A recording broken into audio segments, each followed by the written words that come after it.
I'm Congressman Steven Palazzo, and I represent South Mississippi's 4th Congressional District, which includes all of Mississippi's Gulf Coast. Thank you for allowing me to testify in front of the International Trade Commission today. I want the commissioners to know that I would be giving my testimony in person if I were not required to be at Camp Shelby Joint Forces Training Center this week fulfilling my annual training requirements with the Mississippi National Guard. I'm submitting my testimony in support of the many shrimpers in my district and across the Gulf Coast region who are being affected by the practices you're investigating. I understand this body hears many different cases, but I cannot stress enough the importance of your decision today to my constituents on the Gulf Coast. Being in the shrimp business is tough enough. Shrimping is hard physical labor, and no matter how hard you work, you're never guaranteed a good season. But in addition to these normal challenges, in recent years, Mississippi Gulf Coast shrimpers have been hit with disaster after disaster.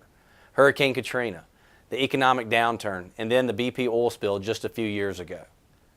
And now we also have evidence to show that Gulf Coast shrimpers face yet another threat: unfair trade practices from countries like China, Ecuador, India, Indonesia, Malaysia, Thailand, and Vietnam. These countries have flooded our U.S. markets with frozen warm water shrimp that's been subsidized at artificially low levels. The Department of Commerce has already determined that subsidies can amount to almost 62%. Collectively, these countries exported 883 million pounds of shrimp to the United States in 2012.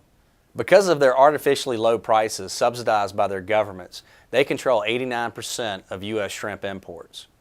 Let me repeat that: 89% of the shrimp import market in the U.S. is controlled by those countries.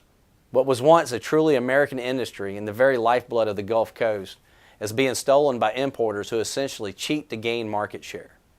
They've undercut the good, honest, hard-working shrimpers who have worked for generations along the Gulf Coast. Those same shrimpers who toughed out Katrina and one of the biggest man-made disasters in our history. And now, because of the unfair practices from these countries, they are having to lower prices to such levels that they are barely able to cover the cost of production, let alone pay wages and earn a salary. These shrimpers employ tens of thousands of Americans and contribute more than $1 billion to the U.S. economy. I believe in free trade, but we must also ensure we are engaging in fair trade. These shrimpers haven't asked for special treatment, and all they're asking for is a level playing field. The ITC has an opportunity to level the playing field with their ruling by imposing countervailing duties to counter other countries' subsidies. I would urge the commissioners to stand with the American shrimp industry. I thank you for your time and attention to my testimony and to that of the shrimpers affected by these unfair trade practices. Please don't hesitate to let me know if I can provide anything further to assist with your decision. Thank you.